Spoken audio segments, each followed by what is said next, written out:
ಮುಂದೆ ಪಕ್ಷದ ನಡೆ ಏನು ಮತ್ತೆ ಮುಂದಿನ ಯಾವ ರೀತಿಯಾಗಿ ಕಾನೂನು ಹೋರಾಟ ಮಾಡ್ತೀರಾ ಅಥವಾ ಯಾವ ರೀತಿ ಇರುತ್ತೆ ಅಂತ? ಏನು ಇಲ್ಲಿಗೆ ನಿಲ್ಲಲ್ಲ. ಏನು ಲೋಕಾಯುಕ್ತ ಬಿ ರಿಪೋರ್ಟ್ ಕೊಟ್ಟ ತಕ್ಷಣ ಕೋರ್ಟ್ ಅಕ್ಸೆಪ್ಟ್ ಮಾಡ್ತೈತೆ ಅಂತ ಏನಿಲ್ಲ. ಕೋರ್ಟ್ ಅಕ್ಸೆಪ್ಟ್ ಮಾಡಬೇಕು. ಹಲೋ, ಕೋರ್ಟ್ ಅಕ್ಸೆಪ್ಟ್ ಮಾಡಬೇಕು. ಬಿ ರಿಪೋರ್ಟ್ನ ಲೋಕಾಯುಕ್ತ ಅಕ್ಸೆಪ್ಟ್ ಅಲ್ಲ, ಕೋರ್ಟ್ ಅಕ್ಸೆಪ್ಟ್ ಮಾಡಬೇಕು. ಕೋರ್ಟ್ ಅಕ್ಸೆಪ್ಟ್ ಮಾಡಿದ್ರೆ ಮಾತ್ರ ಇದು. ಕೋರ್ಟ್ ಅಕ್ಸೆಪ್ಟ್ ಮಾಡಿದಿರ ಅದನ್ನು CBI ತನಿಖೆ ಕೊಟ್ಟರೆ ತಿರ್ಗಿ ಓಪನ್ ಆಗ್ತೈತೆ. ಇದು ಲೋಕಾಯುಕ್ತ ರಿಪೋರ್ಟ್ ಅಷ್ಟೇ. ಇದನ್ನು ಅಲ್ಟಿಮೇಟಾಗಿ ಕೋರ್ಟು ಒಪ್ಕೊಬೇಕು. ನೋಡೋಣ, ಕೋರ್ಟಲ್ಲಿ ನ್ಯಾಯಾಧೀಶರ ಮೇಲೆ ನಮ್ಮ ನಂಬಿಕೆ ಇದೆ, ವಿಶ್ವಾಸ ಇದೆ. ಕೋರ್ಟ್ ಏನು ತೀರ್ಮಾನ ಮಾಡುತ್ತೋ ನೋಡೋಣ.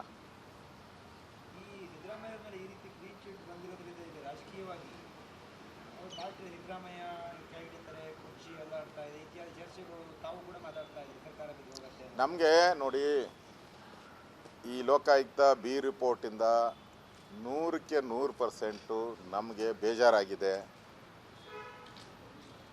ನೋವಾಗಿದೆ.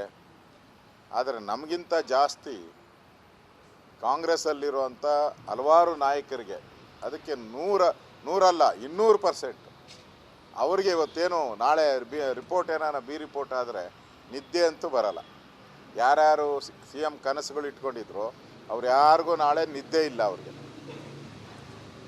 ನಾವು ಫೈಟ್ ಮಾಡ್ತೀರಿ, ಆದರೆ ಕಾಂಗ್ರೆಸ್ಸಿನ ನಾಯಕರುಗಳಿಗೆ ಇವರು ಸಿಕ್ಕಾಕ್ಕೊಬೇಕಾಗಿತ್ತು, ರಾಜೀನಾಮೆ ಕೊಡಬೇಕಾಗಿತ್ತು, ಮುಖ್ಯಮಂತ್ರಿಗಳು ಆಗಬೇಕಾಯಿತು ಬೇರೆಯವರು. ಆ ಕನಸುಗಳನ್ನು ಕಂಡು ಕನಸುಗಳೆಲ್ಲ ನುಚ್ಚು ನೂರಾಗೋಗ್ಬಿಟ್ಟಿದೆ. ಕನಸೆಲ್ಲ ಕಾಂಗ್ರೆಸ್ಸಿನ ಕನಸುಗಳು ನುಚ್ಚು ನೂರಾಗಿ ಹೋಗ್ತಾ ಇದೆ. ಅವ್ರಿಗೆ ನೋವು ಜಾಸ್ತಿ.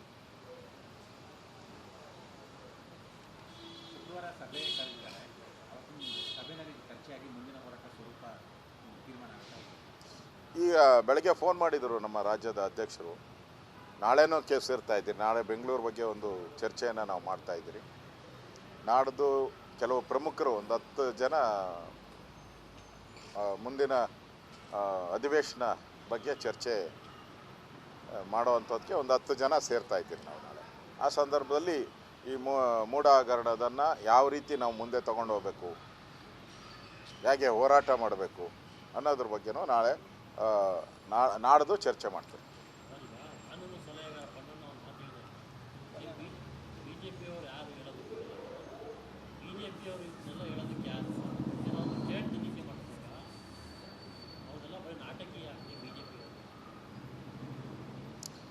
ನಾವು ಕೂಡ ಈ ರಾಜ್ಯದ ಪ್ರಜೆಗಳೇ. ಲೂಟಿ ಆಗಿರೋದು ಕರ್ನಾಟಕದ ಆಸ್ತಿ. ಲೂಟಿ ಆಗಿಲ್ಲ ಅಂದರೆ ವಾಪಸ್ ಯಾಕೆ ಕೊಟ್ಟರು 14 ಸೈಟು? 300 ಕೋಟಿ ಆಸ್ತಿ ಯಾಕೆ ಸೀಸ್ ಮಾಡಿದ್ರು ED ಅನ್ನೋದು? ನಾವು ಮಾಡಿದ್ರಿಂದ ತಾನೇ ಇದೆಲ್ಲ ಆಗಿದ್ದು. ಅದರಿಂದ ಹೋರಾಟ ನಿಲ್ಲಿಸಲ್ಲ. ನಮ್ಮ ಲೆಕ್ಕದಲ್ಲಿ 3,000 ರಿಂದ 4,000 ಕೋಟಿ ಅವ್ಯವಹಾರ ಆಗಿದೆ, ಅಷ್ಟು ವಾಪಸ್ ತರಬೇಕು. ಅಲ್ಲಿವರೆಗೂ ಹೋರಾಟ ನಡೀತದೆ.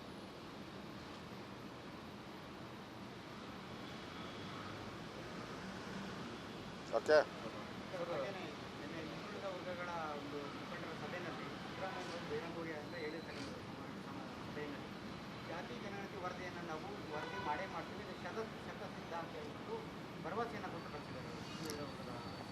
ಸಿದ್ದರಾಮಯ್ಯ ಸುಳ್ಳು ರಾಮಯ್ಯ. ಅವ್ರು ಹೇಳಿದ್ದೆಲ್ಲ ಸುಳ್ಳೇ. ನಾನು ರಾಜಕೀಯದಿಂದ ನಿವೃತ್ತಿ ಅಂತ ಎಷ್ಟು ಸರಿ ಆಯ್ತಿದ್ದು. 100ನೇ ಬಾರಿ ಹೇಳಿದ್ರು. ತಿರ್ಗಿ ಮೊನ್ನೆ ನಾನು ಮತ್ತೆ ನಿಂತ್ಕೊಂತೀನಿ ಅಂತ ಹೇಳಿದ್ರು.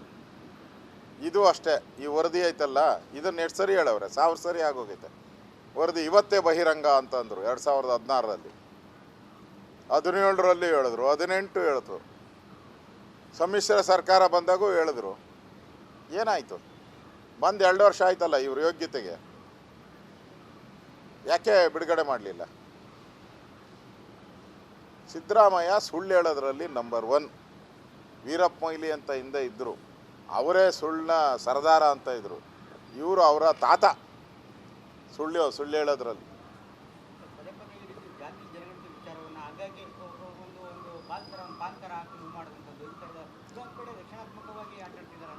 ವೋಟ್ ಪಾಲಿಟಿಕ್ಸ್ ಅಷ್ಟೇ.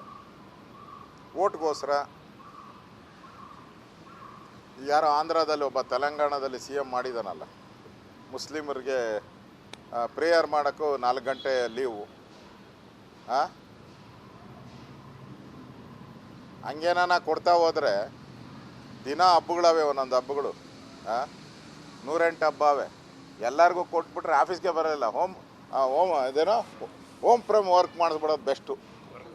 ವರ್ಕ್ ಫ್ರಮ್ ಹೋಮ್ ಬೆಸ್ಟು ಇದು. ನೋಡಿ, ಕಲೆಕ್ಷನ್ ಮಾಡ್ಕೊಳಕ್ಕೆಲ್ಲ ಒಳ್ಳೆ ಹಬ್ಬ. ಅವ್ರಿಗೆ ಮನೆಯಲ್ಲೇ ಕಲೆಕ್ಷನ್ ಮಾಡ್ಕೊಬಿಡ್ತಾರೆ ಎಲ್ಲ ಮಂತ್ರಿಗಳು ಎಲ್ಲರೂ ಮನೆಯಲ್ಲೇ ಕಲೆಕ್ಷನ್. ಒಳ್ಳೆ ಸ್ಕೀಮು ತೆಲಂಗಾಣದು. ನೀವು ತಂದ್ಬಿಡಿ, ಯಾಕಂದರೆ ಅವರು ನಿಮ್ಮ ಪಾರ್ಟಿಯವರೆಲ್ಲ ತಂದ್ಬಿಡಿ ಅದನ್ನು, ವರ್ಕ್ ಫ್ರಮ್ ಹೋಮ್ ಅಂತ.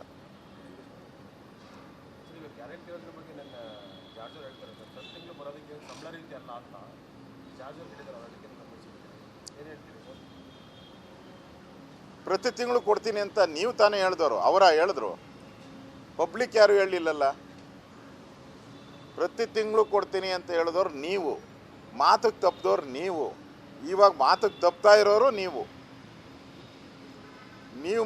ಓಟ್ಗೋಸ್ಕರ, ಓಟಿನ ಆಸೆ ಇಟ್ಟುಬಿಟ್ಟು ಜನಗಳಿಗೆ ಪ್ರತಿ ತಿಂಗಳು ಕೊಡ್ತೀನಿ ಅಂತ ಹೇಳಿದವ್ರು ನೀವು.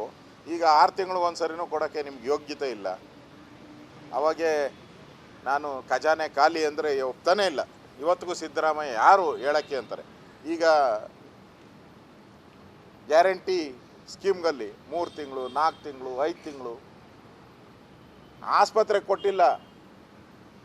ಬೆಂಗಳೂರಿನ ಕೆಲವು ಆಸ್ಪತ್ರೆಗಳಿಗೆ 2 ತಿಂಗಳಿಗೊಂದ್ಸರಿ ಸಂಬಳ ಕೊಡ್ತಾ ಇದ್ದಾರೆ. ದಾಖಲೆ ಕೊಡ್ತೀನಿ ನಾನು ನಿಮಗೆ. 2 ತಿಂಗಳಿಗೊಂದ್ಸರಿ ಆಸ್ಪತ್ರೆಯ ಡಾಕ್ಟ್ರುಗಳಿಗೆ ಸಂಬಳ ಕೊಡ್ತಾ ಇದ್ದಾರೆ. ಸ್ಕಾಲರ್ಶಿಪ್ ಯಾರಿಗೂ ಬರ್ತಾನೇ ಇಲ್ಲ. ಯಾರೋ ಕೋರ್ಟ್ಗೂ ಹಾಕಿದ್ದಾರೆ. ಈಗ ಸ್ಕಾಲರ್ಶಿಪ್ಪು ನನಗೆ ಇಷ್ಟು ತಿಂಗಳಾಯಿತು ನಾನು ಕೊಟ್ಟಿಲ್ಲ ಅಂತ ಕೋರ್ಟ್ಗೆ ಹೋಗಿದ್ದಾರೆ ಈಗ ಸ್ಟೂಡೆಂಟು. ಇದೆಲ್ಲ ಸರ್ಕಾರಕ್ಕೆ ನಾಚಿಕೆಗೇಡು. ಏನು ಗ್ಯಾರಂಟಿ ಅಂದರೆ ಏನು ದೊಡ್ಡ 5 ಗ್ಯಾರಂಟಿ ಅಂತ ಹೇಳಿದ್ರು. ಈ ಗ್ಯಾರಂಟಿ ಕತೆ ಅವ್ರಿಗೆ ಯೋಗ್ಯ. ಜನ ಬೈತಾ ಇರೋದು ನೋಡ್ಬೇಕು ನೀವು. ಈ ಮನೆ ಮುರುಕು ಕೆಲಸ ಮಾಡೋದಕ್ಕೋಸ್ಕರ, ಓಟ್ಗೋಸ್ಕರ ಜನರುಗಳನ್ನೆಲ್ಲ ತಪ್ಪುದಾರಿಗೆ ಹೇಳೋದು. ಇವತ್ತು ತಿಂಗಳಿಗೂ ನಿಮ್ಗೆ ದುಡ್ಡು ಕೊಡೋಕ್ಕೂ ಗ್ಯಾರಂಟಿ ಇಲ್ಲ. ಇವತ್ತು ತಿಂಗಳಿಗೂ ಗ್ಯಾರಂಟಿ ಹಣ ಕೊಡೋಕ್ಕೆ ಗ್ಯಾರಂಟಿ ಇಲ್ಲ. ಇವಾಗ ಈ ಬಡ್ಜೆಟಲ್ಲಂತೂ ಇನ್ನಷ್ಟು ತೆರಿಗೆಗಳ ಹೊರೆ, ಇನ್ನಷ್ಟು. ಯಾಕಂದರೆ ಈಗ ಅಂಗನವಾಡಿಯವ್ರದ್ದು ಕ್ಲಿಯರ್ ಮಾಡಬೇಕು. ಅದಾದಮೇಲೆ ಟ್ರಾನ್ಸ್ಪೋರ್ಟ್ ಡಿಪಾರ್ಟ್ಮೆಂಟ್ದು ಬೇರೆ ಅವರು ಇವತ್ತು ಬಂದಿದ್ದರು, ಭೇಟಿ ಮಾಡಿ ಹೋಗಿದ್ದಾರೆ. ಅವರು ಸ್ಟ್ರೈಕ್ ಮಾಡ್ತಾರಂತೆ. ಅವ್ರಿಗೆ ಹೇಳಿದರು ಸಂಕ್ರಾಂತಿ ಆದಮೇಲೆ ನಿಮಗೆ ಎಲ್ಲ ಒಳ್ಳೆ ಸುದ್ದಿ ಕೊಡ್ತೀರಿ ಅಂತ. ಅವ್ರಿಗೇನು ಒಳ್ಳೆ ಸುದ್ದಿ, ಕೆಟ್ಟ ಸುದ್ದಿ ಹೋಗಿದೆ ಅವಾಗೆ. ಅವರು ಅಂದರೆ ಒಟ್ಟಾರೆ ರಾಜ್ಯ ಸರ್ಕಾರ ಈ ಗ್ಯಾರಂಟಿ ಹಣ 4 ತಿಂಗಳು 5 ತಿಂಗಳು ಕೊಟ್ಟಿಲ್ಲ ಅಂದರೆ ಸರ್ಕಾರ ದಿವಾಳಿ ಆಗಿರೋದಕ್ಕೆ ಇದಕ್ಕಿಂತ ದೊಡ್ಡ ಸಾಕ್ಷಿ ಇನ್ನೇನೂ ಇಲ್ಲ. ಇದೇ ಸಾಕ್ಷಿ.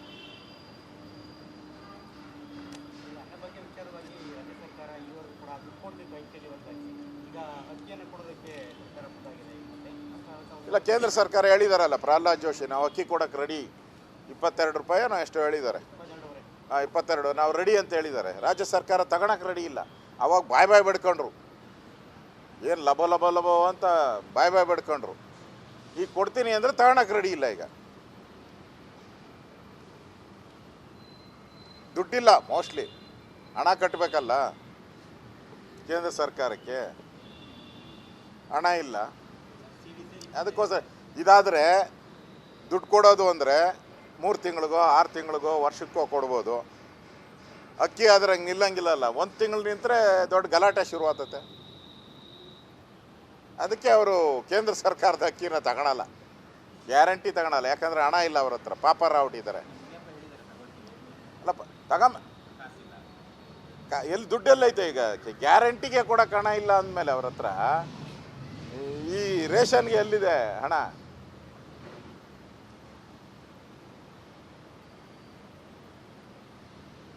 ಅದೇನೋ ಹೇಳ್ತಾರಲ್ಲ, ಅಂಗೈ ಹುಣ್ಣಿಗೆ ಅದೇನೋ ಸಾಕ್ಷಿ,